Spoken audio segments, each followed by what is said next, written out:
நான் வெற்றி வாய்ப்பு இழந்து புதிய ஆட்சி பொறுப்பேற்ற போது புதிய ஆட்சிக்கு பொறுப்பேற்றக்கூடியவர்களுக்கு நான் வாழ்த்து சொன்னேன். நீங்கள் படிச்சிருப்பீங்க, அந்த அறிக்கையை படிச்சிருப்பீங்க. வாழ்த்து சொல்றத சொன்னேன். புதிதாக ஆட்சிக்கு வந்திருக்கக்கூடியவர்களுக்கு வாழ்த்துக்கள். ஆட்சி பொறுப்பேற்றிருக்கக்கூடியவர்களுக்கு ஒரு வேண்டுகோள்.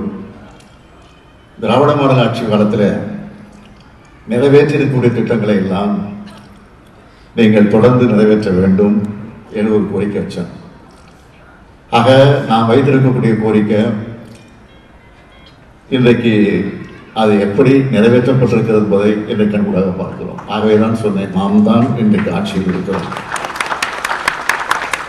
நான் தேர்தல் நேரத்தில் சொன்னேன், இந்த திட்டம் இருக்கிற வரைக்கும் நாம் பெண்களுக்கு, மாணவர்களுக்கு, மாணவியர்களுக்கு செய்திருக்கக்கூடிய சாதனைகள் எல்லாம் யாராலும் மாற்றிட முடியாது. ஆக திட்டம் நடக்கிற வரைக்கும் திராவிட மாடல் ஆட்சி தான் தமிழ்நாட்டில் நடந்துகிட்டு இருக்கு அப்படின்னு நான் சொன்னேன். அதுதான் இன்றைக்கு இருக்கக்கூடிய நிலை. ஆக இந்த தேர்தல் தோல்வியை பார்த்து நான் சிதறிடலை, மனசோர்வடைஞ்சிடலை. 234 தொகுதிகளில் இன்றைக்கு என்ன நிலை, எப்படி வெற்றி பெற்றிருக்கிறோம், எப்படி வெற்றி வாய்ப்பு இழந்திருக்கிறோம், என்ன காரணம் அதை பற்றி ஆய்வு செய்வதற்காக நான் ஒரு குழுவை நியமிச்சிருக்கோம். 86 பேர்கள் அடங்கிய ஒரு குழு அமைக்கப்பட்டு 234 தொகுதிக்கு இன்றிலிருந்து அந்த குழு புறப்பட்டு ஆய்வு நடத்த இருக்கு.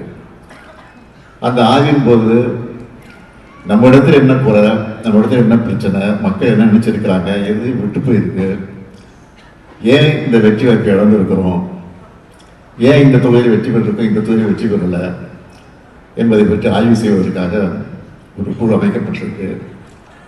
அந்த குழு மட்டும் இல்லை, உடன்பிறப்பே வா என்ற தலைப்பில் ஒரு வெப்சைட்டையும் ஆரம்பிச்சிருக்கிறோம். ஆக அந்த வெப்சைட்டில் கழக அமைப்பை சார்ந்தவர்கள் மட்டும் இல்லை, பொதுமக்களும் அரசியலுக்கு அப்பாற்பட்டவர்களும் அதில் தன்னுடைய கருத்துக்களை வெளியிடலாம் என்று அந்த வெப்சைட்டை தொடங்கி இருக்கிறோம்.